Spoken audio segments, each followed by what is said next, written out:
নমস্কার, আমি অ্যাস্ট্রো আচার্য সুস্মিতা শাস্ত্রী আবার আপনাদের সামনে হাজির হলাম নতুন কিছু বলবো বলে। আশা করছি আপনারা ভালো আছেন, সুস্থ আছেন। আমার ভিডিওগুলো দেখার জন্য আপনাদের অনেক ধন্যবাদ। আমার সাথে যদি যোগাযোগ করতে চান, আমার ফোন নম্বর হচ্ছে 9123841700। আজকে আমি চন্দ্রকে নিয়ে আলোচনা করব। ধরুন আপনারা বুঝবেন কী করে আমার চন্দ্র খারাপ আছে, যার জন্য আমার এইসব হচ্ছে। দেখবেন আপনাদের মনে শান্তি থাকবে না, মনটা ভীষণ অস্থির থাকবে, মনে অযথা টেনশন আসবে, যেটা ভাবার নয় সেটা নিয়েও আপনি ভাববেন। কোনো স্টুডেন্ট পড়তে বসলে মন স্থির থাকবে না, সে যেটা ভাবছে সেটা করতে পারবে না। পড়তে বসবে একটা, ভাববে আরেকটা, কিছুতেই তার পড়াটা হবে না ঠিকঠাক করে। মনে প্রচণ্ড ডিস্টার্ব দেখা দেবে চন্দ্রের কারণে। এমনকি যার চন্দ্র খারাপ থাকে, যার জন্ম থেকে, তার মায়ের শরীরও ভালো থাকবে না। তার মায়ের পরিবার তরফ থেকে অন্য কারো মায়ের তো হবে এবং অন্য কারোরও হতে পারে, শরীর খারাপ যেতে পারে। এমনকি যার জন্মছকে চন্দ্র প্রচণ্ড খারাপ, তার চন্দ্রের দশাতে, অশুভ দশাতে তার মাতৃকুলের কেউ হানিও হতে পারে। এতটাই প্রভাব বিস্তার করে চন্দ্র আমাদের জন্মছকে। এই এমনকি দেখবেন চন্দ্র যাদের ডিস্টার্ব থাকে তাদের সর্দি কাশি একটুতেই লেগে যায়। চর্বি, সে ধরুন যেসব খাচ্ছে ওগুলোর মধ্যে নেই, তবু তার শরীরে ফ্যাট জমে যাচ্ছে প্রচণ্ড। এই সবগুলো মেয়ের চর্বি যেগুলো ভীষণভাবে বেড়ে যায় চন্দ্রের অশুভ প্রভাবের জন্য। তাই চন্দ্র শুভ কি অশুভ তার জন্য ছকটা অবশ্যই বিচার করেই দেখতে হয়।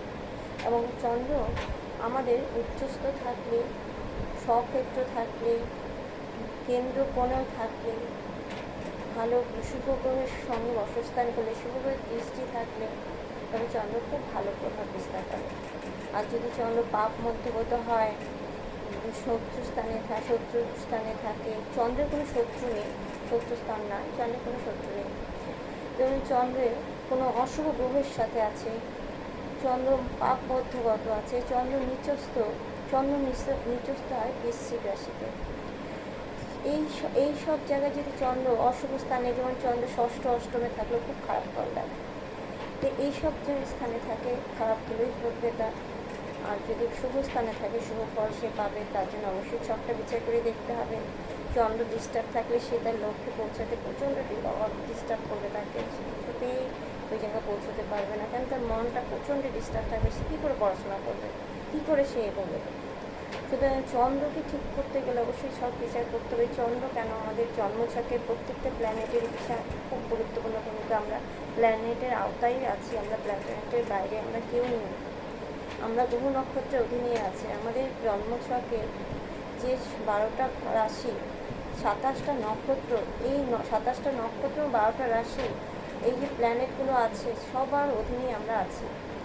সুতরাং অবশ্যই প্রত্যেকের উচিত কোনো অ্যাস্ট্রোলজারের কাছে গিয়ে তার সবটা বিচার করানো এবং ভালোগুলোও জানা দরকার, খারাপটারও জেনে তার প্রতিকার করা উচিত। আমরা প্রারব্ধকর্মের ফল সবাইকেই ভোগ করতে হয়, সেটা আমরা কাটাতে পারি না।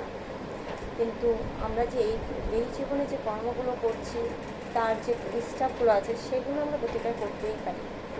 সুতরাং আপনারা যে আমার ভিডিওগুলো শুনছেন অবশ্যই কোনো অ্যাস্ট্রোলজারের কাছে যাবেন, গিয়ে ছক বিচার করাবেন এবং তার প্রতিকারটাও করাবেন। এইভাবে আমি চন্দ্র নিয়ে কিছুটা বললাম। চন্দ্র নিয়ে আলোচনা করতে গেলে বিস্তারিত আলোচনা আছে। চন্দ্রের আমাদের দেশে, সমাজে, পৃথিবীতে যারা মাতৃস্থানীয় এবং উঁচু স্তরে আছে তাদের চন্দ্র প্রচণ্ড ভালো আছে। যেমন ধরুন মাদার টেরেসা, ওনার চন্দ্র খুবই ভালো, উনি নেতৃত্ব দিয়েছেন। চন্দ্র আমাদের মাতৃকারক গ্রহ।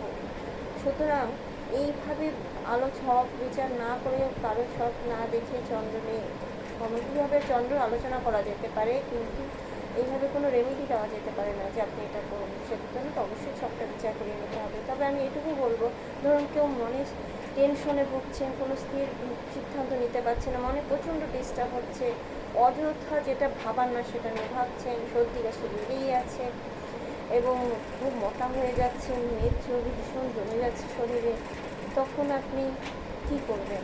আমি সামান্য কিছু বলছি, এটাতে অতটা হবে না আপনার, তবু বলছি। যেমন ধরুন বাড়িতে কোনো কল থেকে ফোঁটা ফোঁটা জল পড়ছে, তৎক্ষণাৎ প্লাম্বার ডেকে কল ঠিক করাবেন। জলের অপচয় করবেন না, কারণ চন্দ্র জল কারক গ্রহ। জলের অপচয় একেবারেই করা চলবে না, যতটা প্রয়োজন ততটাই জল ইউজ করবেন। তারপর ধরুন প্রত্যেক পূর্ণিমার চাঁদটা দেখবেন। এবং কারোর যদি কোনো কোলেস্টেরলের সমস্যা না থাকে, সে সাদা জিনিস যেমন দুধ, আটা, তারপর ধরুন কলা, এগুলো খেতে পারেন। কোনো হার্টের সমস্যা না থাকলে, কোলেস্টেরলের সমস্যা না থাকলে অবশ্যই খাওয়া দাওয়াটা, আমার এই কথা ভিডিও শুনে অবশ্যই কোনো মতেই খাবেন না। আপনারা আপনাদের যদি কোনো অসুবিধা থাকে, যদি কোনো অসুবিধা না থাকে তবে এইসব ছানা, দুধ এসব খেতে পারে। এগুলো আমি সামান্য কিছু বললাম, তবে অবশ্যই আপনাদের উচিত কোনো অ্যাস্ট্রোলজারের কাছে গিয়ে তার বিচার করানো। এই মানসিক টেনশনে যে ভোগে, শুধু চন্দ্র নয়, এর সাথে আরও প্ল্যানেট কানেকশন আছে। তবে আমি আজকে চন্দ্র নিয়েই যত কিছুটা বললাম, ও আমি এরপরে নেক্সট ভিডিওতে অন্য প্ল্যানেট নিয়ে আলোচনা করব। নমস্কার, আজ এখানেই আসছি। আমার ভিডিওগুলো ভালো লাগলে অবশ্যই কমেন্ট করে জানাবেন, লাইক করবেন, শেয়ার করবেন, সাবস্ক্রাইব করবেন। রাখছি।